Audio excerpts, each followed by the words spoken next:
आप सिर्फ और सिर्फ पीएचडी में एडमिशन लेने के लिए एलिजिबल हो। ध्यान रखिएगा, बहुत सारे बच्चों को लगता है कि नेट क्वालिफाई कर लिया तो असिस्टेंट प्रोफेसर बन जाएंगे, पर ऐसा नहीं है। आप नेट क्वालिफाई करके भी असिस्टेंट प्रोफेसर बनने के लिए एलिजिबल नहीं होंगे।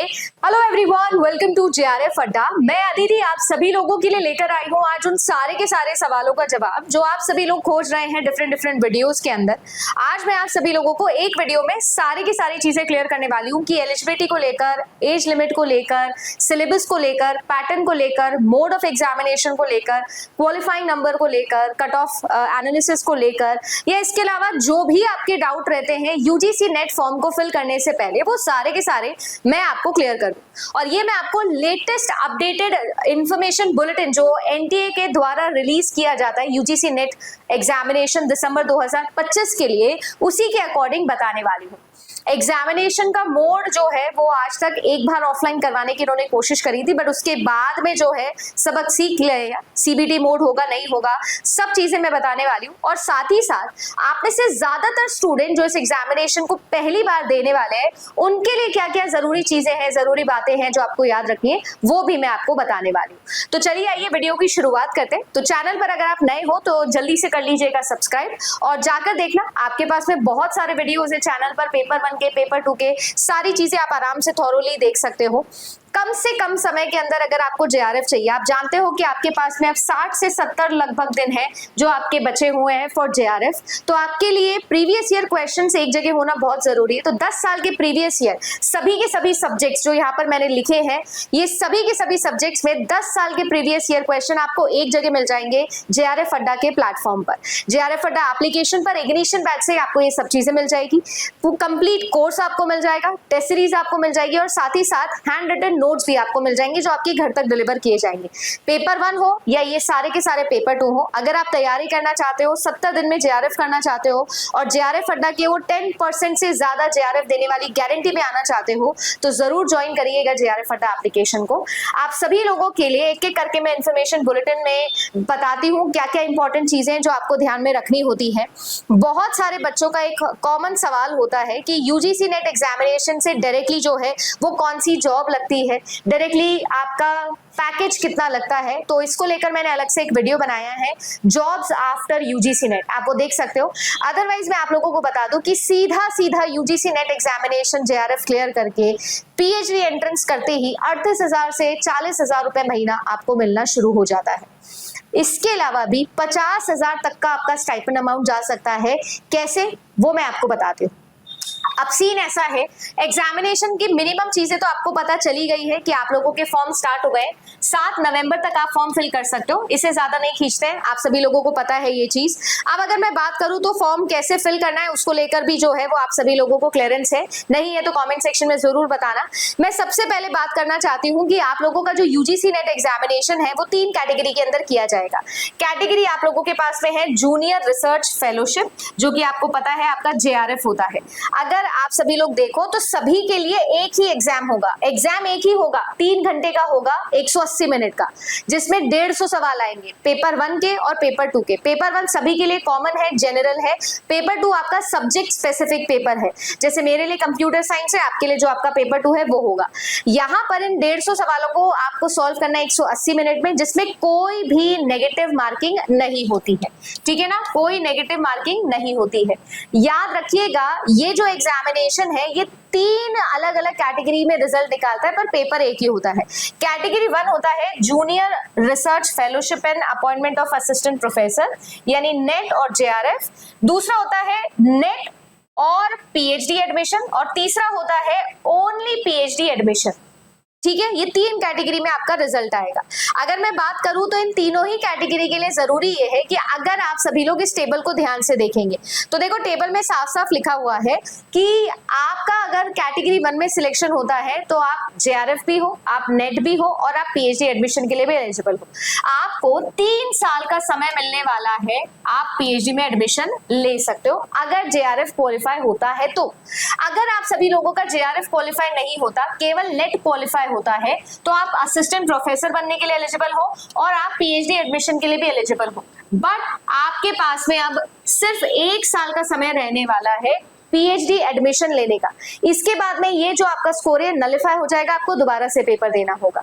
सेम चीज है admission to only PhD category. अगर पीएचडी आपका होता है कैटेगरी 3 में तो ना आपके पास जेआरएफ है ना आपके पास में नेट है, आप जो है वो पीएचडी में एडमिशन ले सकते हो। और अगेन इसके लिए भी आपको सिर्फ और सिर्फ 1 साल का ही समय मिलने वाला है।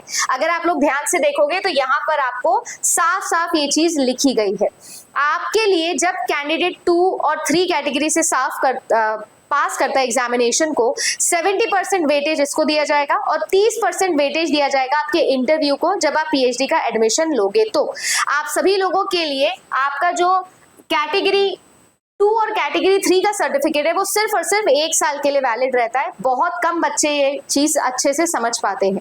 ठीक है जी। अगर मैं इसके अलावा बात करूं तो हमारे लिए जो आप लोगों का सिलेक्शन है वो सिलेक्शन आपके national fellowship of SC, of आपका ओबीसी और पर्सन विद डिसेबिलिटी, तीनों के अंदर ही जो है वो माना भी जाता है, ऐसा भी साफ साफ इन्होंने लिखा है। अगर मैं बात करूं तो पेपर के मोड की, तो पेपर जो है वो सीबीटी मोड होगा, यानी आपका जो पेपर है वो आपका होने वाला है ऑनलाइन। ठीक है ना, सीबीटी मोड में होने वाला है। अगर आप सभी लोगों को सीबीटी एग्जाम देने की आदत नहीं है तो जेआरएफ अड्डा एप्लीकेशन पर हर दिन आपके लिए एक फ्री टेस्ट होता है। आप एप्लीकेशन पे या वेबसाइट पे जाके उस फ्री टेस्ट को दे सकते हो ताकि सीबीटी की आदत लग जाए। अगर बात की जाए तो ये आपके पास में टोटल जो है 150 सवाल है, 300 नंबर के होने वाले हैं। हर एक प्रश्न जो है वो आपके पास में होने वाला है कितना, 2 नंबर का। अब आपके लिए क्वालिफाइंग नंबर जो है वो भी साफ साफ लिखे हुए हैं। आपको 300 का 40% लाना मिनिमम इंपॉर्टेंट है। अगर आपके मिनिमम 40% नंबर नहीं आते हैं तो आपका पेपर आगे चेक ही नहीं होगा, या आप ये कह सकते हैं कि आपके सिलेक्शन के कोई चांसेस नहीं। बट ये सिर्फ और सिर्फ कंपल्सेशन नंबर है, जरूरी है लाना। ये आपका सिलेक्शन नहीं तय करेंगे, आपका सिलेक्शन के लिए अलग से कट ऑफ निकलेगी। और ये जो कट ऑफ है जैसा मैंने आपको बताया 3 कैटेगरीज में निकलेगी। जेआरएफ नेट के लिए अलग, ओनली नेट एंड पीएचडी के लिए अलग और ओनली पीएचडी के लिए अलग। तीनों के लिए ही अलग अलग कट ऑफ निकलेगी, अलग अलग कैटेगरी में। जनरल के लिए अलग, ओबीसी के लिए अलग, एसटी एससी के लिए अलग, बाकी सभी के लिए अलग। आपके लिए अगर मैं बोलूं कि कितना नंबर लाना जरूरी होता है तो आप ये मान के चलिएगा on an average 83 plus subjects में पेपर होते हैं। ऑन एन एवरेज आपको 200 प्लस नंबर लेकर आने ही होंगे आपके 300 में से, नहीं तो आपके सिलेक्शन ऑफ जेआरएफ के चांसेस मेरे हिसाब से थोड़े कम हो जाएंगे अगर आप इस एग्जामिनेशन में जेआरएफ क्रैक करना चाहते हो तो। अगर मैं बात करूं तो ये जो आप लोगों का ऑनलाइन फॉर्म है ये सबमिट होगा, पेपर भी आपका ऑनलाइन ही होगा। मीडियम जो पेपर का है वो हिंदी और इंग्लिश में रहेगा। आप ये चीज जरूर याद रखिएगा कि अगर मान लीजिए कोई हिंदी के क्वेश्चन में प्रॉब्लम आएगी तो इंग्लिश क्वेश्चन को सही माना जाएगा। ये इसके अंदर सारी चीजें आपके लिए लिखी गई है। अगर मैं बात करूं तो यहाँ पर जो है कोई भी नेगेटिव मार्किंग आपको साफ साफ बताई गई है, कोई भी नेगेटिव मार्किंग इस एग्जामिनेशन में नहीं होती है। सही आंसर के आपको 2 नंबर मिलेंगे और गलत आंसर के आपको कुछ भी नंबर नहीं मिलेंगे। अब सबसे बड़ा कंफ्यूजन है आपके एलिजिबिलिटी क्राइटेरिया का। बहुत सारे बच्चे कंफ्यूज होते हैं कि क्या एलिजिबल हूं क्या नहीं हूं एलिजिबल। तो ध्यान दीजिएगा, मैं एज की भी यहीं पर बताऊंगी और क्वालिफिकेशन की भी यहीं पर बताऊंगी। सबसे पहले तो आपके पास में मास्टर्स डिग्री होनी चाहिए। आपकी मास्टर्स डिग्री जो है उसके अंदर आपकी 55% होनी चाहिए, पर 55% राउंड ऑफ करने के बाद नहीं आनी चाहिए। ठीक है, ये 55% जो है बिना राउंड ऑफ करने के बाद आनी चाहिए। याद रखिएगा, ये जनरल कैटेगरी के लिए और ईडब्ल्यूएस कैटेगरी के लिए है। इसी के अंदर थोड़ा सा रिलैक्सेशन मिलेगा, 5% का रिलैक्सेशन मिलता है उन बच्चों को जो कि रिजर्व कैंडिडेट को बिलोंग करते हैं। ठीक है, अगर आप आपकी मास्टर डिग्री के फाइनल ईयर के अंदर हो तो भी आप इस फॉर्म को फिल कर सकते हो। ठीक है जी, आप भी इस फॉर्म को फिल कर सकते हो, ये तो इजी है। अब बहुत सारे बच्चों का ये सवाल आता है कि मैम मैं पहले साल में हूं तो क्या मैं फॉर्म फिल कर दूं? यस, मेरी तरफ से आपको मैं बोलूंगी यस, है ना। इस पे मत जाओ, मैंने क्या कहा, आपको फॉर्म फिल करने की पूरी आजादी है, आप फॉर्म फिल करना। इसीलिए क्योंकि आपका जब भी जेआरएफ होता है या नेट क्वालिफाई होता है उसके बाद 2 साल का समय आपको दिया जाता है आपकी पोस्ट ग्रेजुएशन कंप्लीट करने का, और पोस्ट ग्रेजुएशन होती ही 2 साल की है। तो इसीलिए मैं आपको बोल रही हूँ कि आप अपने फर्स्ट ईयर में भी फॉर्म फिल कर देना। फाइनल ईयर में तब तो आपको 100% भरना ही भरना है। अगर कोई भी एक ऐसा कैंडिडेट है जिसने सिर्फ और सिर्फ पीएचडी ओनली कैटेगरी के लिए फॉर्म फिल किया है तो आप सभी लोगों को मास्टर डिग्री के अंदर एक ही साल मिलेगा आपके नेट के रिजल्ट से अपनी पीजी कंप्लीट करने का, ठीक है ना। बाकी आपको सबके लिए कितना मिलेगा, 2 साल मिलता है। सिर्फ अगर आपने पीएचडी ओनली कैटेगरी के लिए फॉर्म फिल किया है या क्वालिफाई किया है, आई मीन टू से, तो आपको सिर्फ 1 साल का समय मिलेगा, तब आपको 2 साल का समय नहीं मिलेगा। अगर कैंडिडेट ने 4 साल की डिग्री करी है, 4 साल की डिग्री आपने करी है, 8 सेमेस्टर की पढ़ाई आपने करी है और आपके 75% मिनिमम नंबर जो है वो आए हैं, तो भी आप इस एग्जामिनेशन को देने के लिए एलिजिबल हो। इसमें भी 5% का रिलैक्सेशन मिलेगा रिजर्व कैंडिडेट्स को। ये अनरिजर्व कैंडिडेट्स के लिए है, ये रिजर्व कैंडिडेट्स के लिए है, ठीक है ना। 4 साल की डिग्री वाले बच्चे भी एलिजिबल है, जैसे कि आपको पता है हर साल से हो गए हैं अब एलिजिबल, ठीक है ना। बट याद रखिएगा, ये चीज मैं पहले अलग से शॉर्ट वीडियो में भी बता चुकी हूं, अगर आप सभी लोगों ने 4 साल की डिग्री करी है, अपना ग्रेजुएशन, आपके पास में पोस्ट ग्रेजुएशन नहीं है, तो आप नेट क्वालिफाई करके भी असिस्टेंट प्रोफेसर के लिए एलिजिबल नहीं बनोगे। आप सिर्फ और सिर्फ पीएचडी में एडमिशन लेने के लिए एलिजिबल हो। ध्यान रखिएगा, बहुत सारे बच्चों को लगता है कि नेट क्वालिफाई कर लिया तो असिस्टेंट प्रोफेसर बन जाएंगे, पर ऐसा नहीं है। आप नेट क्वालिफाई करके भी असिस्टेंट प्रोफेसर बनने के लिए एलिजिबल नहीं होंगे, क्योंकि आपके पास में पोस्ट ग्रेजुएशन नहीं है। आप पीएचडी में एडमिशन ले सकते हो, पर आप असिस्टेंट प्रोफेसर नहीं बन सकते हो, ऐसा साफ साफ इसके अंदर लिखा हुआ है, ठीक है ना। इनको प्रोविजनली जो है वो क्या करा जाएगा, पीएचडी के अंदर एडमिशन दिया जाएगा अगर आपका 4th ईयर का डिग्री है तो, ठीक है जी। इसके अलावा अगर मैं बात करूं तो आप लोगों को इंस्ट्रक्शंस और भी दिए हुए हैं कि किस तरीके से आप ओनली पीएचडी के लिए हो एलिजिबल, क्या हो, कैसे हो, सब चीजें यहाँ पर लिखिए। जो मुझे लगा इंपॉर्टेंट है वो मैंने आप लोगों को बता दी है। कैंडिडेट जो कि जेआरएफ के लिए एलिजिबल हो जाते हैं, क्वालिफाई कर लेते हैं, वो अपनी रिसर्च अपने पोस्ट ग्रेजुएशन या सब्जेक्ट रिलेटेड में कर सकते हैं, ठीक है ना। और उन्होंने मान लीजिएगा कि पोस्ट ग्रेजुएशन उसी रिलेटेड सब्जेक्ट में कर ली, तब वो असिस्टेंट प्रोफेसर बनने के लिए भी एलिजिबल हो जाएंगे, उससे पहले नहीं होंगे, ठीक है जी। अब आ जाती है एज की बात, ठीक है ना। एज की बात भी कर लेते हो। अगर आप सभी लोग जेआरएफ के लिए देना चाहते हो एग्जाम और आप यूआर मेल कैटेगरी के हो, भैया मेल हो और यूआर कैटेगरी के हो, तो 30 साल से ज्यादा उम्र आपकी नहीं होनी चाहिए, ठीक है ना।